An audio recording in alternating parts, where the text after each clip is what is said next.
Welcome back to the Powered by Ground podcast. I am Kevin Winkle. As always, I'm joined by the founder and CEO, head dog in charge, David Korniyenko from Powered by Ground. David, always good to talk to you. How's it going Yeah. today? Hey, good. Very good. Thank you, Kevin. Very Always look good. forward to these conversations. Yeah, we dig in on some topics. We bring some good information to light, and hopefully are bringing some value to the listeners that they can glean a little bit of insight, maybe get a new directive, and understand there's some ways that they can grow their business that maybe they weren't even looking at before. Mm-hmm. So with that, and that's what Powered by Ground is all about. David's got a whole channel on YouTube, Powered by Ground, that has all sorts of training for brokers to understand more about working in the new construction arena, working with builders, developers, and not just working with buyers and sellers. So it's a whole way to open it up. And I've personally found this education to be extremely valuable, and it changes the conversations that I have with friends, family, and clients. And Mm-hmm. it's just armed me with more information to be able to bring to the table to really help people in the process.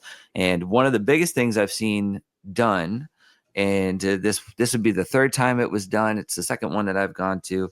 David just held something called a builder symposium. It's all about new construction, and David, why don't you tell them a little bit about what the symposium was, the background behind it, why you did it, who was there?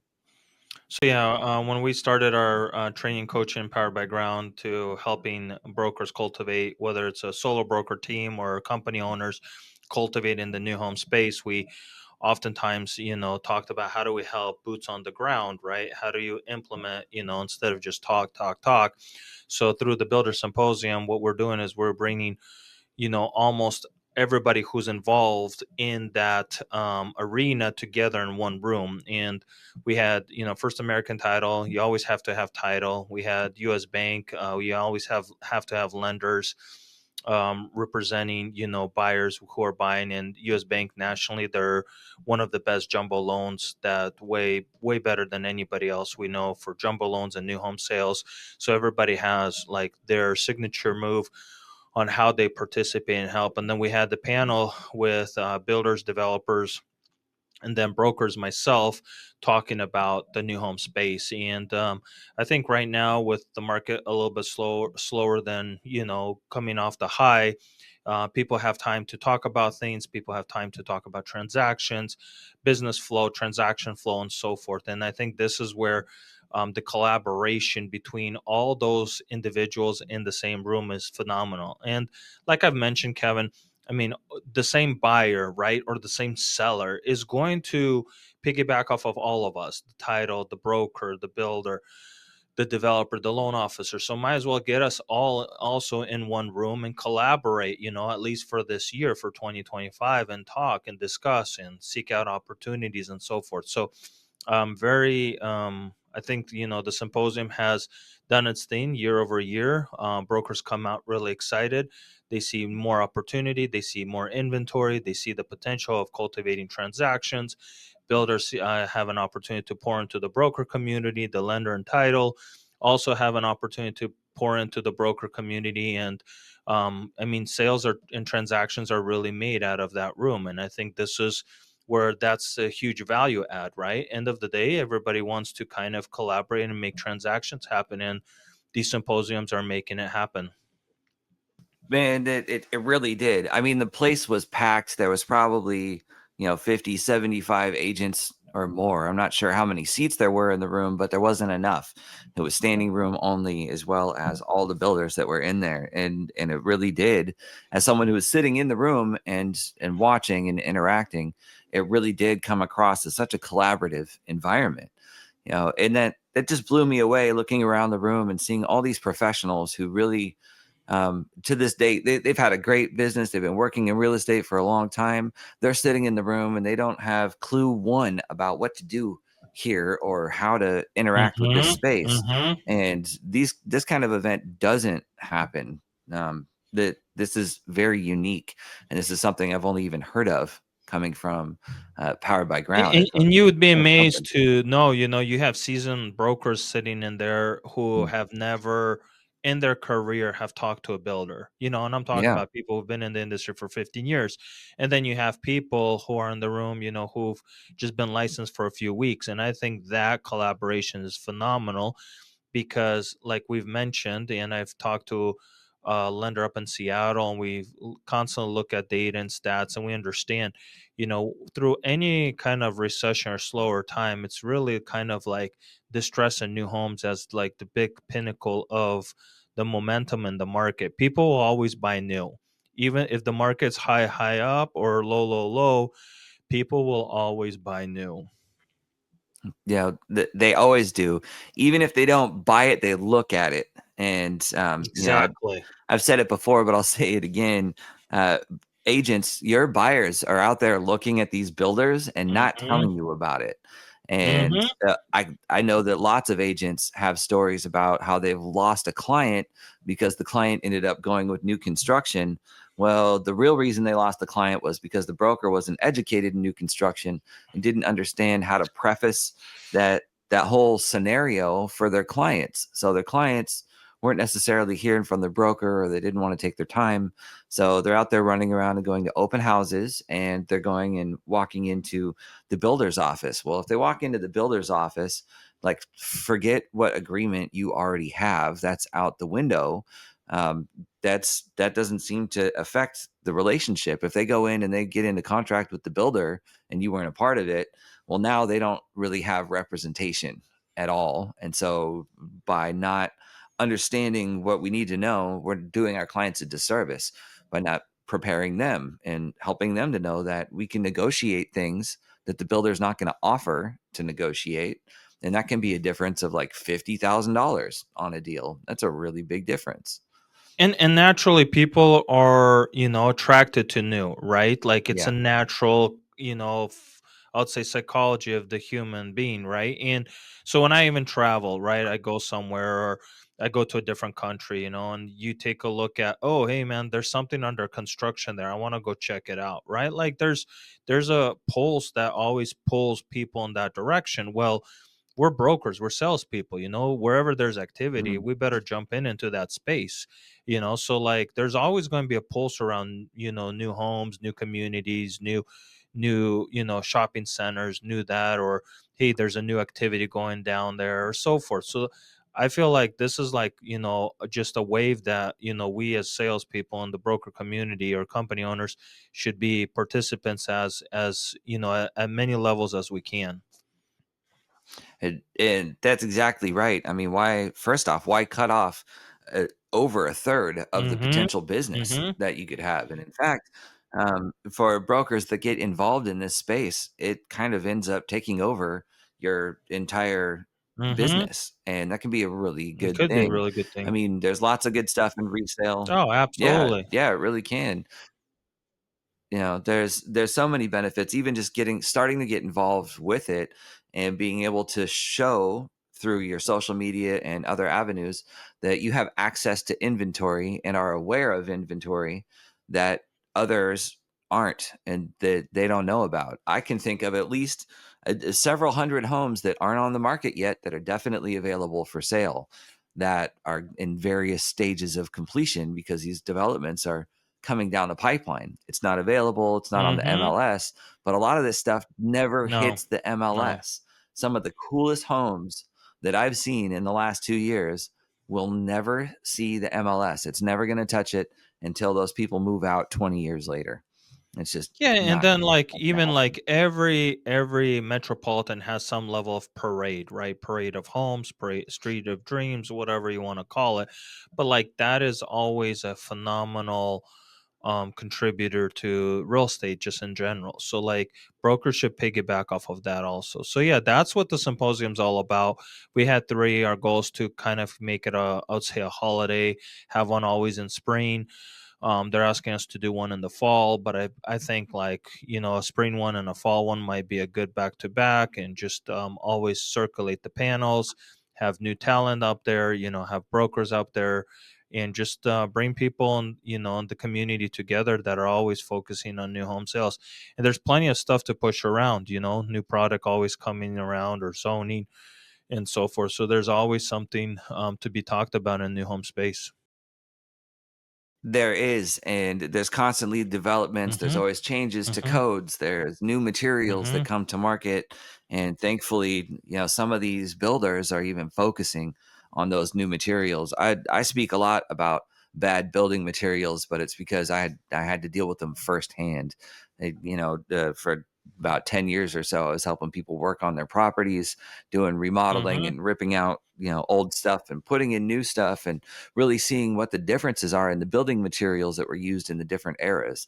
It's funny, houses that were built in the 1920s and 1930s are still Mm-hmm. standing, but the ones from the 70s and 80s are struggle bus. I mean, they're not doing well at all. They're quickly decomposing. The materials aren't lasting very long. Even into the 90s, it seems like we started to round the corner in 2002 after we finally dealt with all of the Mm-hmm. code changes that came through. And you can really see that in the homes and what's going into the new ones. Urban Northwest Homes, for instance, they are so focused on being a green Mm-hmm. builder, on having responsible building practices and making an environment for people's families that's going to be safe for the long term. Right down to the type of paint that they're choosing and the types of siding and how long it's going to last and all the different things that lower the carbon footprint and make homes more energy efficient. That's all coming to light, Absolutely. and that was really Yeah. cool to see that there and to see people kind of talking about it. But there wasn't just home builders there, though. There were some other people on the panel that are definitely touching on some of the biggest opportunity in real estate Mm-hmm. right now Mm-hmm. in 2025. And Wolf Yes. Industries and Yes. Maya Yes. ADU. And David, maybe you can tell the folks listening a little bit more about what this is that I'm talking about, this area of opportunity and these companies and what that So opportunity the is. builders, and we will move into the space of entrepreneurship. But I mean, every builder eventually follows zoning and zoning regulations and put guidelines that are being enforced on either state level or your current jurisdiction. And like a company like the that are focused on tiny homes, or other companies, my ADU, they're basically doing exactly that. They're seeing where the county, the city wants to go on density, on what they want to do with affordability, and they're trying to meet that need. So they're starting to become more creative. And I mean, I see it within our own builder portfolio and our investor portfolio. They're understanding, that everything's moving that direction. And how do we, stay in the game, and how do we accommodate that, and how do we make things work? And what's interesting is eventually, slowly things do work out. But that's what you get at the panel. You get a lot of these other concepts or ideas, from these builders. And this is what I tell brokers: this is the future product you have to sell. So it's good to learn about, that half of Clark County is going to have ADUs in the next 20 years, because, investors like that, homeowners like that. It's another stream of income. The boundary expansions are not going to take place. So you get an opportunity to hear all of these changes, that are taking place. And then brokers get to hear it, so they understand when their clients are asking about, hey, there's a home with an ADU. How does that all come together? At least the concept is not foreign. And that's why we create the symposiums, so brokers can really hear that the concept is not foreign for them. It's actually, something that's been talking about for the last 5 years. So that's the knowledge we're trying to bring to brokers through symposiums and then podcasts and so forth. And it's, I mean, nationwide, it's kind of the same thing. Everybody just pivots different directions, Yes. but pivots always happen. They do, and it changes from market to market. But what we're seeing in a lot of markets right now, anything that wouldn't be necessarily considered rural, is Mhm. nationwide. There's a Mhm. call for a higher density housing. Mhm. And the way that our governments have responded is by allowing more ADUs to be built, more multifamily properties to be built, Mhm. or homes converted into multifamily properties. And so a topic that kept coming up during the symposium that the people at home should know is one of the biggest arenas that that investors are going to be making money in the houses is by adding more dwelling units onto each property. Mm-hmm. This concept of an ADU, it can mean a lot of things, and depending on the size of the property, that tiny home could be not so tiny. They were talking about 3 bedrooms that were up to 12, 1,500 Mm-hmm. square feet, Mm-hmm. possibly, Mm-hmm. depending on the size of the lot that it's on and where it's located. And these types of structures weren't really permitted to be built No, they before, weren't. or Yes. just a But little we're tiny headed bit. that direction. Yes, we are headed that direction. Right. And that's what people need to hear, and that's what brokers need to hear, because we are the sales force of real estate. The broker is, and if we don't Mm. understand product, and that's part of our education, powered by ground product and process.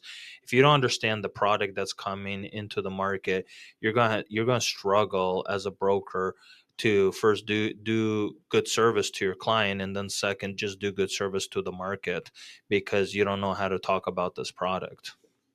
That's 1,000% true. If you don't know how to talk about these advantages that builders are now giving to us, the ways that we can build and grow more, then we're just kind of dead in the water, and we're going to get blown by. But as I'm talking to clients these days, I have buyers who they have families that want to move Mm-hmm. closer together.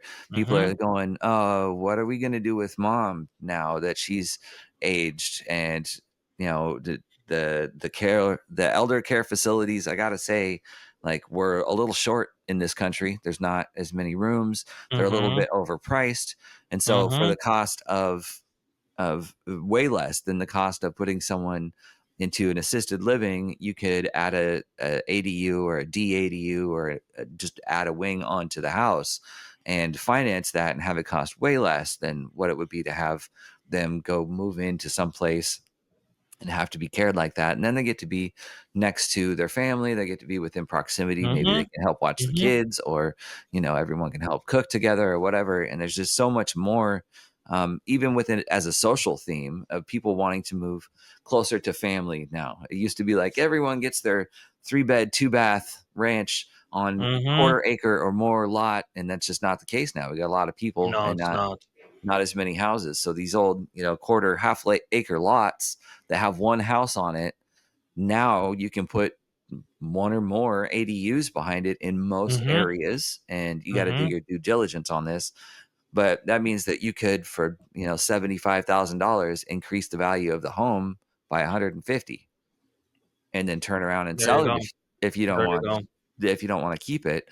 So, people who looked at flipping properties before, those margins are so small right now with the interest rates. It's really Mhm, tough to make good money on flipping homes like we used to, 5, 10 years mhm, ago. And it's just not the market for it. But now the market is to build new. So if you're mhm, looking to invest, how this how this plays out is you get a place that doesn't need a lot of work on it, maybe carpet and paint, or maybe the house is turnkey. It's fine. You can go in and build an ADU or two, and by the time it's done, mhm, sell it for a really good profit to mhm, to a family that's like, oh great, we need the grandkids and the cousins mhm, and us all in the same place, and then they can mhm, do things like share food, share childcare, mhm, share mhm. resources. And with the way that inflation has gone, a lot more people are definitely wanting to share resources with their families more than ever in this country.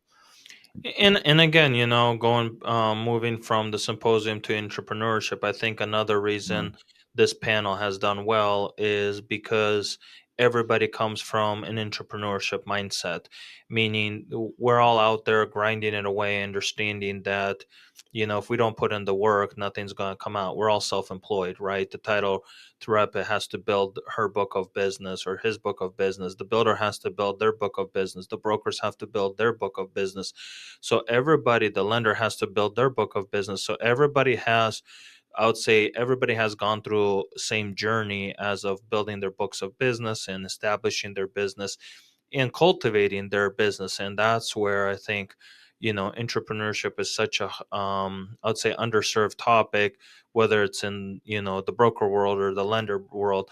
A lot of people think like, oh, I'm going to get my broker license and I'm going to sell 5,000 homes. It doesn't work like that. You become a broker, and you'd better become an entrepreneur. You better figure out what it's going to take to make it, right? Whether it's your marketing, accounting, business development, you got to figure out, leverage, leveraging people, talent, tools, financial. So like there's so many things to balance an entrepreneur as an entrepreneur. And I think when you bring entrepreneurs inside of one room, just like one dent of information or one kind of concept that floats, in the room can, do a lot of good to everyone else.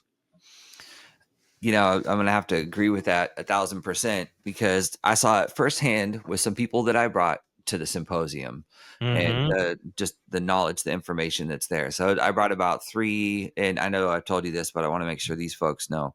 I brought a couple of agents from the Keller Williams Portland Elite office that I work out of, up to Mhm. the Vancouver office where David and I met and work, and Mhm. Mhm. to uh, to this symposium, and they had, and these are successful professionals. These are people that do the active real estate Mhm. career every day, in and out, and all three of them had their mind completely blown, didn't Mhm. understand that they had been missing out on 30 to 40% of the market all along, and that these builders were actually just people and they could talk to them directly. The builders met with a couple of them outside of that symposium afterwards, invited them to come to a class. My agent friends did some educational courses from the north, or from Urban Northwest Homes at their new development up at Urban Meadows in Mhm. Woodland, Mhm. and learned more about the act of selling in the new construction arena, and are going to be going back to shadow on some open houses, and to just continue learning more There you about go. how to build those Just conversations that little and push, those. is gonna go far for their Yeah. business. I mean, and just like John, John Gerard and Quayle, he mentioned this at the symposium, and I really like this. If you take a top zip code, say Camas, right, in Southwest Washington, Hmm. how many homes are on the MLS? Say whatever, there's 100 homes on the market, but there's probably like 300 homes in new home sales that's out there in the market. So he said in some immediate markets, it could be all the way up to 90% that new homes is the driving force for that market. That's such a huge So, number. Yeah, he's so that's what I'm saying. So yeah, if you have 100 listings in the MLS and you have 300 homes going in there in the next 2 years, so there's more homes in the new home space than there are in resale all day long. So like it's just like it's inevitable. Like look at La Center, right? Like you yeah, mentioned, like urban, right? Like uh-huh, there's probably 10 resale listings, but there's probably 100 homes in new home sales. So how much more new homes percentage wise is available to the market versus resale? Like it's like, whether you take Portland or the outskirts of Portland, right? Like yeah. there's so much more new home inventory that is looking into the face of buyers than there is resale all day long. Yeah, in some counties, it's all the way correct. I mean, That's it. Yes. in older counties, smaller ones, like Multnomah County, there's just not a Mhm. lot of growth in Multnomah Mhm. County, but they've pretty much built every square inch that they can.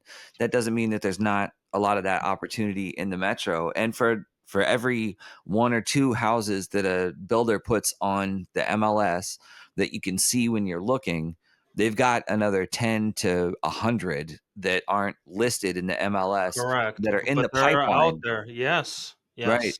And it's just crazy because, we've been working on this Vancouver Lakeview neighborhood, Mhm. and this is a new development, and it's about to have its Mhm. grand opening. Yes.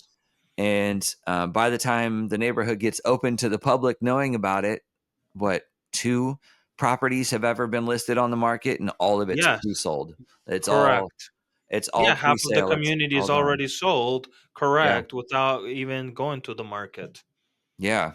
Yeah, I mean, I've only seen one listed, or the second Yeah, one just came on. yes. Yeah, yeah, yeah, we just put a handful, but I'm just saying, like, Uh-huh. that inventory was there without being, in the MLS. So I mean, Yeah. people went those buyers who were looking, who were driving, who were looking at excavation being pulled, or houses starting to be built. They stopped by and they started to ask questions, who's building here? What are they doing?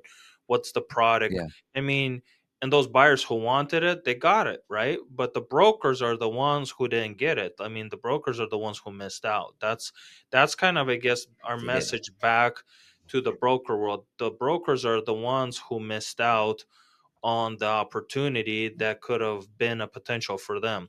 And guess what? Most of these people have homes that they need to sell, to buy, so like Yep. it's a double dip, whether you make Yeah. the sale on the new home or they need to sell a resale. And I know you've been at a handful of our open houses. I mean, most people need to sell to buy, or most people will buy and then eventually, have another real estate transaction down the pipeline. So it's just, I don't know, it's too big of an opportunity to miss out. It it really is. It really is. I wrote a couple offers for people who had come into the open house and who and then started some for some others, but helped them figure out what it would look like to Hmm. sell and consolidate their other Hmm. properties. And if I hadn't been educated and know about the new construction space, I wouldn't have been standing there with a couple that just got Hmm. married not long ago and Hmm. going, oh, okay, well, yeah, we are going to need to sell your house in Hmm. order for you to buy Hmm. this house. They're like, Hmm. oh, well, it's going to take a little while longer, but we're still having conversations about it because I was in the open house and also know about the builder, know what else is going in, and if that's not going to be the neighborhood for them, that's okay. They like the Hmm. house. We can talk to the Hmm. builder, and the builder Hmm. will always build that house somewhere else. I promise. For the price, they'll always do it. Exactly. Every time. So the brokers that don't know about this and aren't getting tapped in, and then going to the builders, building the relationship and getting educated on their product lines, what they have coming to market, where they're going to be building in 6 months, where they're going to be building in 12 months. If you don't know that, then you're absolutely missing out a huge amount.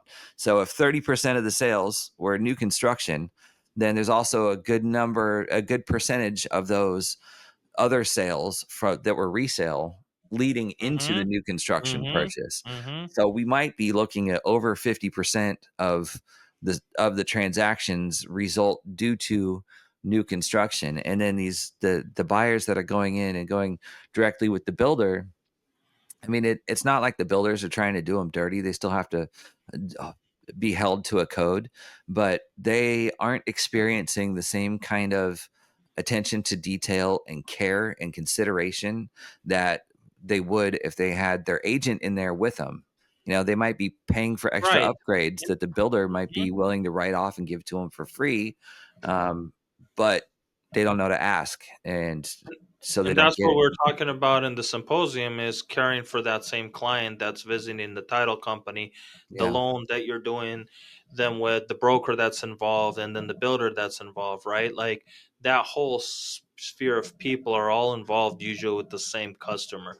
So instead of, fighting each other, might as well cultivate deep relationship of understanding for each other, and work to get from start to finish. All that's going to come from that spirit of collaboration, right? Yes, From and people. getting people in the same room so people can learn and cross train, with being in the supposed. I mean, I went to a meeting in Portland. It was a multifamily for commercial, right? And like all of the same story. Like there's a lot of people. It's kind of like the symposium, but it's more in the multifamily space. But it was very edifying. To see 200 people in a room, from different backgrounds. But again, we're all crossing each other in the industry. So it's so Yeah, nice to put people in the same room that are crossing each other in the industry, speaking to each other, spend whatever half a day, even if you do it once a year, and just collaboration. I feel like, one way or another, next time I call one of the builders, I always call it, in sales, it's your reference point. So if I could say, hey, Kevin, I met you at the symposium, you and I now have a reference point, right? So this reference point is a huge, contributor to our conversation where in whatever direction we go. So these symposiums are going to do, just that, for a lot of these builders, brokers, out there in the field, grinding it away every day, trying to, get that sale done. Absolutely does. I mean, I can't wait to see more of these and the long-term effects. Everything in real estate goes so slow. It Yeah. goes, it takes 3 years from when you meet someone Hey, till we, when we they. we still had faxes when nobody else did, so. Yeah, yeah. We move very slow when it comes to things because transactions sometimes they happen right away, and sometimes it takes a family years to get things together before they're Absolutely. ready to buy and build the home that they want for the long term, and then it might be another 2 years from when they decide they're going to do it to Mhm, when you get all the permits all the mhm, way through, you get through mhm, development, you get through all mhm, the rainy seasons, and then you get to finally pour the foundation, and then let mhm, it set up and cure, and then you're building, and then you're in by the winter. So depending on where they're at, it could take a longer time, and it's just so important for more conversations like this to happen. And I'm really looking forward to watching the growth of Powered by Ground and of yeah, these type of absolutely. events as it goes to other markets. There's. Markets and market areas and metro Mhm. markets, absolutely. And Yeah. we're holding a lot of conversations on that, because there's such a high demand, but not enough resources pushing in that direction for talented people to truly make this, and again, like even in our office, our market center here in Southwest Washington, I'm just excited to see so many brokers from our office, having this and that opportunity or that community, whether it's directly involved, with the new home division or it's not. I mean, I could see how, people's mindsets are being slowly moved into that direction. So it's a phenomenal thing, and I think it's a huge contributor, to your personal business development and just business development in general.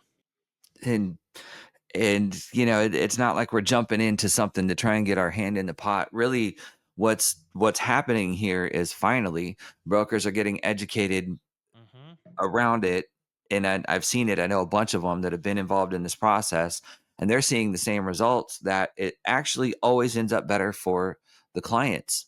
Hmm. Always ends up better for the Hmm. clients when they have an Hmm. advocate on their side that's helping to make sure that the whole process with the builder goes in accordance with the best interest of the people that are putting up the money to purchase the thing. When there's not a broker involved, it's super one-sided. The builder's going to do what they're going to do, and a lot of them do a great job. They do. Absolutely. But again, there's so many things that you can negotiate. The builder might be willing to pay more closing costs than what they're Hmm. advertising. And so Hmm. that could be just $20,000 in your client's pocket. Yeah, it makes sense for you to help and for us brokers to be involved in this and to get more education. So I'm super grateful for one that it's there, that this Hmm. educational program has been put into place, that Hmm. it's growing and it's growing pretty rapidly. Hmm. And I definitely look forward to bringing No, it. and like even like your market out in Portland, right? You brought in a couple brokers. Yeah. They sat through this and they're like, yeah, like this all makes sense, right? So it's like the light bulbs go up in the room so fast. Like I did a broker tour of a community this morning, just for teach broker sales, like, right? You go into a community, what are you looking at? Well, I'm looking at the homes being built, but then I'm looking at the neighbors that moved in. I'm looking at, the Mhm. features, the carrots to the community. So there's so many layers as a salesperson you have to understand. It's not just, typical real estate brokers, they just feel like, oh, I just have to sell the house that's in front of me, which is true. But when you're selling new home space, there's so many tiers that Yeah. you want to throw at buyers and just say, like, like you and I, we did that, with Jonathan Romano in Vancouver Lake. And we're like, this is a phenomenal place to live. That's one. Second is, when half of the homeowners paid cash for their homes, equity preservation is so high, these people are not going to be turning their homes in 3 to 5 years. Yep. They can survive a recession. You're not going to see, people bailing on their mortgages because there's no mortgages to bail on. So, like, there's so many, tiers that, when another buyer rolls into that community, you give them that before them, the buyer's like, yeah, man, I'll invest $1 million right into this place because Yeah. it makes so much sense. So I feel like this is the stuff that brokers have to start. It's not just like, you're a robot in a script. Hey, buy this house. What's give me your four objections. I'm going to jump through them and let's make a sale.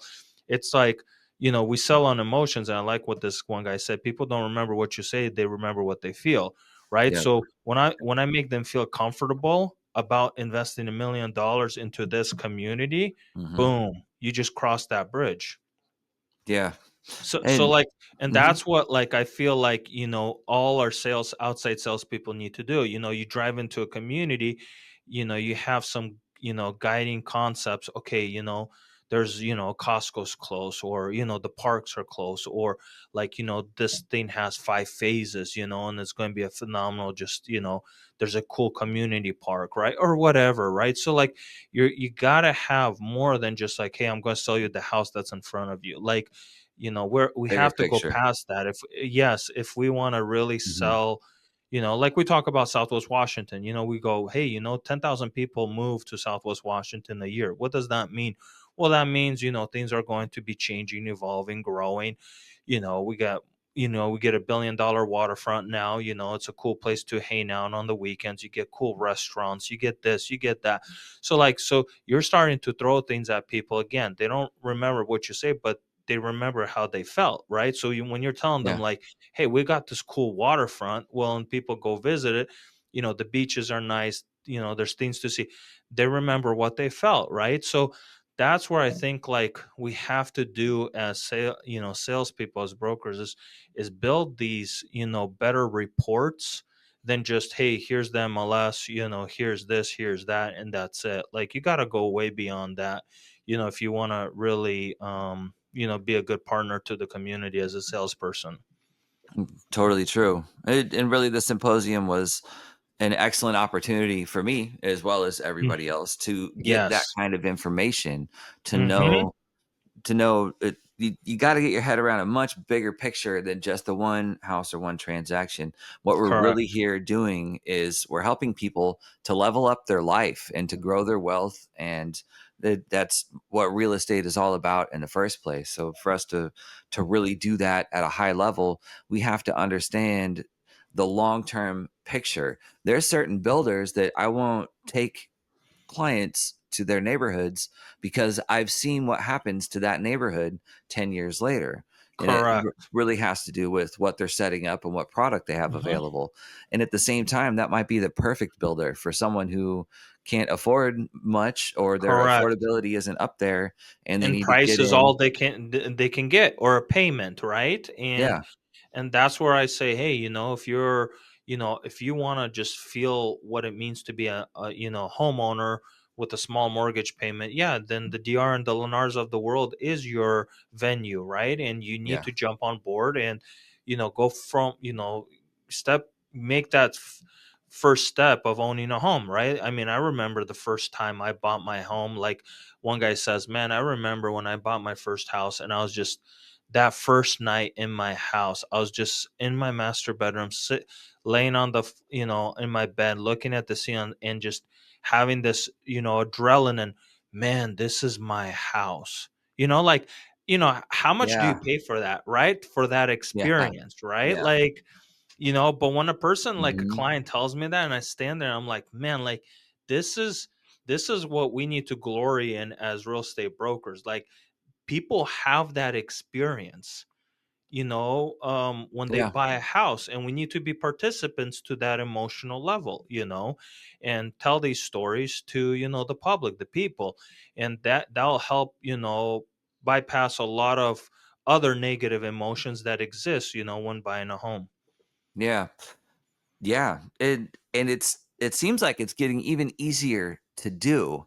Reason Hmm. being, well, the market being what it is, the builders really, and all of them are talking about it. They're rolling out the red carpets for people to be able to come and buy. They are helping with closing costs. They have so many incentivized loan programs. I mean, today I looked at the interest rate and my eyes bugged out. It was like 7.35, and it's been holding there for about a week now. Mm-hmm. And these builders are offering as low as like 4.9, some of them. And because they're able to do in-house lending on these Mm-hmm. products. And at the same time, they're also giving a lot of money towards closing costs, or Mm-hmm. concessions, or Mm-hmm. builder upgrades and all sorts of stuff. And Mm-hmm. this is what they're advertising. So if that they're advertising that as the deal, then an agent very well needs to be able to come in, understand that deal, and get an even better one for their clients, Mm-hmm. because you can. That deal they're advertising is just to get you in the door, but you can go further if you go for it and make it that much more affordable. Even the big banks, I Mm-hmm. haven't seen a down payment assistance program from a big bank in a very long time. And at the symposium, US Bank was there, and they have the American Dream loan that they're giving a $10,000 down payment assistance as Wow. a second mortgage that's interest free with no payments on it. It just sits there, and then you pay it off when you sell the place. So that even it, it's not an awesome deal. They're But lending it's a it to deal. you Yeah. and you get it back. Everybody's trying to be flexible. Correct. Right. For the And market. with zero interest on it. So it's just kind of a little placeholder that can get taken care of later. But that can make it so much easier when you're working with Mm-hmm. new construction. You're working with their lenders. You're working with the all the incentives that the builders have to offer. You can make your clients money on the way in. They can Mm-hmm. Some of them, they can get in for almost zero down at this point, and that's crazy. It's Mm-hmm. really crazy, but that's the climate that we're in at the moment. For And sure. so I'm seeing them do that across the board, and that's pretty cool. It's pretty cool. No, I mean, it's been phenomenal to have the symposium, talk about entrepreneurship, focus on business development, and yeah, we look forward to holding many more in the near future and in many other locations for sure. Definitely, definitely. Have you gotten any feedback from the builders since the event? I What think all the they builders say. are finally starting to understand the value that's coming Mm, out, and I think they really appreciate a lot more brokers reaching out to them because I feel like there is this wall between builders and brokers that I think is slowly coming down, which I think builders are a lot more appreciative because builders have product to sell and they need salespeople, and I believe that outside sales brokers are the greatest asset they need to reach out to, whether they're a national builder or a local builder. The mhm. greatest talent is going to be working for themselves. That's why they're entrepreneurs. True, true. And there was many more in the room that day. Well, Absolutely. Yeah. that's about the most of what we were going to cover today. Is there anything else you want to leave folks with before we sign off, David? No, I mean, our goal is to be here every week and try to bring as much information, whether it's around what Powered by Ground is doing or just the general market or the themes of, entrepreneurship, business development, and just definitely the broker space. So um, we can definitely speak on many other subjects going forward. So, yeah, I'm excited to be out there and provide this information to those who are seeking, after this. Yeah. And for those who are seeking more information and are after this and want to pursue getting more knowledge and more information about it, make sure you click the link that's in the description below the video. We've got tons of resources already in place that are available. And also, we come from a place of collaboration over competition. So if you're kind of wanting to get into things, let's collaborate. Let's talk about ideas when you have clients faced with certain situations. I don't care what brokerage you're from. Doesn't matter if you're from the same one as me. Let's talk about it. Just reach out, ask your questions. And that's how we're really going to build and see the success over time, is by building as a community. It takes a village and a half to build a village, and then to sell it afterwards too. And There so you we're all go. really in this together to the benefit of our clients in the long run. And that's what we're here for. So make sure you do reach out. And thank you so much for sitting in with us Thank this you. time. Go back and listen to all the Powered by Ground podcasts to date. Make sure you subscribe, hit like, and share this around. And we're looking forward to seeing you in the next one. Take care, everybody. Take care.